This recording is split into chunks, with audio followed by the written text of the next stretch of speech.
നമസ്കാരം. സംസ്ഥാന സർക്കാർ ഇസ്രയേൽ നിർമ്മിതമായ ഒരു സോഫ്റ്റ്വെയർ വാങ്ങാൻ തീരുമാനിച്ചിരിക്കുന്നു. അത് ഒരു തരത്തിൽ പറഞ്ഞാൽ അതൊരു ചാര സോഫ്റ്റ്വെയർ തന്നെയാണ്. എന്താണ് ഇതിൽ വലിയൊരു പ്രത്യേകത എന്ന് ചോദിച്ചാൽ, ഇസ്രയേൽ നിർമ്മിതമായ ചാര സോഫ്റ്റ്വെയറായ മെഹാസസ് കേന്ദ്ര സർക്കാർ ഉപയോഗിച്ച് ചില ഫോൺ സന്ദേശങ്ങൾ രഹസ്യമായി എടുക്കുന്നു എന്ന് പറഞ്ഞുകൊണ്ട് ഏറ്റവും അധികം പ്രതിഷേധം നടത്തുകയും സമരം നടത്തുകയും പാർലമെന്റിനകത്ത് വലിയ ബഹളങ്ങൾ ഉണ്ടാക്കുകയും അതിൻ്റെ പേരിൽ സസ്പെൻഷൻ വാങ്ങി എംപിമാർ പുറത്തു പോവുകയും ചെയ്ത ഒരു പാർട്ടിയാണ് CPM. ആ CPMലെ ഭരണം നടക്കുന്ന സംസ്ഥാനമാണ് കേരളം. ആ കേരളമാണ്, അതായത് ആ CPM നിയന്ത്രണത്തിലുള്ള പിണറായി വിജയന്റെ നേതൃത്വത്തിലുള്ള CPM ഗവൺമെന്റ് തന്നെയാണ് ഇപ്പോൾ ഇസ്രയേലിൽ നിന്നും ചാര സോഫ്റ്റ്വെയർ വാങ്ങാൻ തീരുമാനിച്ചിരിക്കുന്നത്. എന്തിനു വേണ്ടിയിട്ടാണ് ചാര സോഫ്റ്റ്വെയർ എന്ന് പറഞ്ഞാൽ നല്ല കാര്യം തന്നെയാണ്. ഇപ്പോൾ അത് വാങ്ങിയത് മോശമാണ് എന്ന് ഞാൻ പറയുന്നില്ല. കാരണം തീവ്രവാദ സ്വഭാവമുള്ള സോഷ്യൽ മീഡിയ പോസ്റ്റുകൾ കണ്ടെത്തുന്നതിന് വേണ്ടിയിട്ടാണ് ഇപ്പോൾ ഈ സോഫ്റ്റ്വെയർ വാങ്ങാൻ തീരുമാനിച്ചിരിക്കുന്നത്. കേരളത്തിൽ തീവ്രവാദികൾ വളരെയധികം ഉണ്ടെന്നും സ്ലീപ്പിംഗ് സെല്ലുകൾ ധാരാളമുണ്ടെന്നും കേരളത്തിലെ 3 DGPമാരാണ് പറഞ്ഞത്. കേരളത്തിൽ സ്ലീപ്പിംഗ് സെല്ലുകൾ തീവ്രവാദികളുടെ ഹബ്ബാണ് കേരളം എന്ന് പറഞ്ഞത്. പക്ഷേ നമ്മുടെ ഗവൺമെന്റ് അതിനൊന്നും വലിയ കാര്യമാക്കില്ല. പക്ഷേ ഇപ്പോൾ പിണറായി വിജയന് തിരിച്ചറിവുണ്ടായിരിക്കുന്നു. അതിനും സഹായം തേടിയിരിക്കുന്ന ഇസ്രയേലിനെ തന്നെയാണ്. ഹമാസ് വിഷയത്തിൽ ഏറ്റവും അധികം വോട്ട് ബാങ്ക് ഉണ്ടാക്കാൻ വേണ്ടിയിട്ട് കോഴിക്കോട്ട് സെമിനാർ സംഘടിപ്പിച്ച പാർട്ടിയാണ് CPM. പിണറായി വിജയനോട് പോയി സംസാരിക്കുകയും ചെയ്തിട്ടുണ്ട്.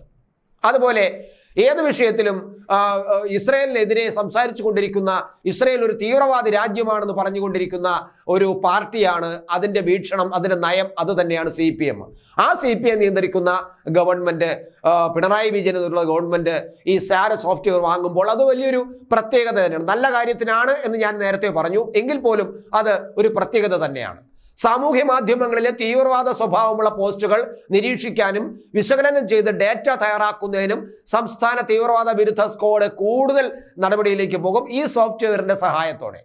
ഇതിനായി ഇസ്രയേൽ നിർമ്മിത സോഫ്റ്റ്വെയറുകൾ വാങ്ങാൻ സർക്കാർ അംഗീകാരം നൽകി കഴിഞ്ഞിരിക്കുന്നു.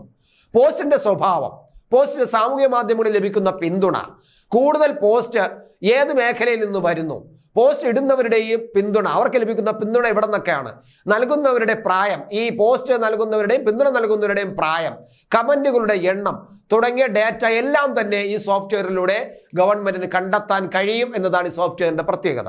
ഇനി 1.20 കോടി രൂപ, അതായത് 1,20 ലക്ഷം രൂപയാണ് ഇപ്പോൾ ഇതിനു വേണ്ടി ചെലവാക്കാൻ ആഭ്യന്തര വകുപ്പ് തീരുമാനിച്ചിരിക്കുന്നത്.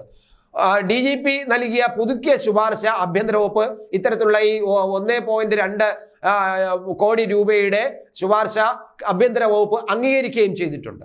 സംസ്ഥാന ആസൂത്രണ പദ്ധതിയിൽ ഉൾപ്പെടുത്തിയാണ് ഇത് വാങ്ങുന്നത്. പോസ്റ്റുകൾ വിശകലനം ചെയ്യുന്നതിനുള്ള ഉപകരണങ്ങൾക്ക് മാത്രമായിട്ട് 74 ലക്ഷം രൂപയാണ് നീക്കി വച്ചിരിക്കുന്നത്. തീവ്രവാദ പ്രവർത്തനങ്ങളെ പ്രകീർത്തിക്കുന്നതും രാജ്യത്തെ നിയമനിർവഹണ ഏജൻസികളുടെ പ്രതിച്ഛായ തകർക്കുന്ന പോസ്റ്റുകൾ ചില ഫേസ്ബുക്ക് ഉപഭോക്താക്കളും വാർത്താ പോർട്ടലുകളും പങ്കുവയ്ക്കുന്നുണ്ട്. ഇത് ക്രമസമാധാനത്തെയും നിയമപരിപാലനത്തെയും ബാധിക്കുന്നു എന്നത് സംസ്ഥാന സർക്കാർ കണ്ടെത്തിയിരിക്കുന്നു.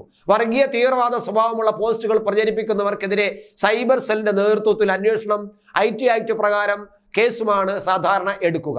പ്രായപൂർത്തിയായവരും വാട്സപ്പ് വഴി വ്യാജ സന്ദേശങ്ങൾ പ്രചരിപ്പിക്കുന്നതായി കണ്ടെത്തിയിട്ടുണ്ട്. പ്രായപൂർത്തിയാകാത്തവരും അങ്ങനെ പോസ്റ്റുകൾ ചെയ്യുന്നതായിട്ട് കണ്ടെത്തിയിട്ടുണ്ട്. എന്തായാലും ഈ ചാര സോഫ്റ്റ്വെയർ അത് എന്തായാലും ശരി തന്നെ, ഇസ്രയേലിന്റെ ഒരു സോഫ്റ്റ്വെയർ സംസ്ഥാന സർക്കാർ വാങ്ങാൻ തീരുമാനിച്ചു എന്നത് ഒരു പ്രത്യേകതയാണെങ്കിൽ പോലും, കാരണം ഇസ്രയേലിനെ ഏറ്റവും വലിയ തീവ്രവാദ രാജ്യമായിട്ടും ഈ ഇസ്രയേൽ എന്നുള്ള രാജ്യം തന്നെ ഇവിടെ ആവശ്യമില്ല എന്ന് പറയുന്ന അങ്ങനെ ഒരു നയം സ്വീകരിക്കുന്ന CPM ഇസ്രയേലിൽ നിന്ന് തന്നെ സോഫ്റ്റ്വെയർ വാങ്ങാൻ തീരുമാനിച്ചിരിക്കുന്നതിലാണ് ഈ വാർത്തയുടെ പ്രാധാന്യം. അതോടൊപ്പം തന്നെ പ്രാധാന്യമുണ്ട് ഈ കേരളത്തിലെ ഈ തീവ്രവാദി ഹബ്ബുകൾ ഉണ്ട് എന്നുള്ളത് 3 DGPമാർ പറഞ്ഞതാണ്. ഇതെല്ലാം ഇപ്പോൾ പിണറായി വിജയൻ അംഗീകരിച്ചിരിക്കുന്നു. പിണറായി വിജയൻ അവസാനം നല്ല ബുദ്ധി തോന്നിയിരിക്കുന്നു എന്നതാണ് ഈ സോഫ്റ്റ്വെയർ വാങ്ങുന്നതിൽ നമ്മൾ കാണുന്നത്.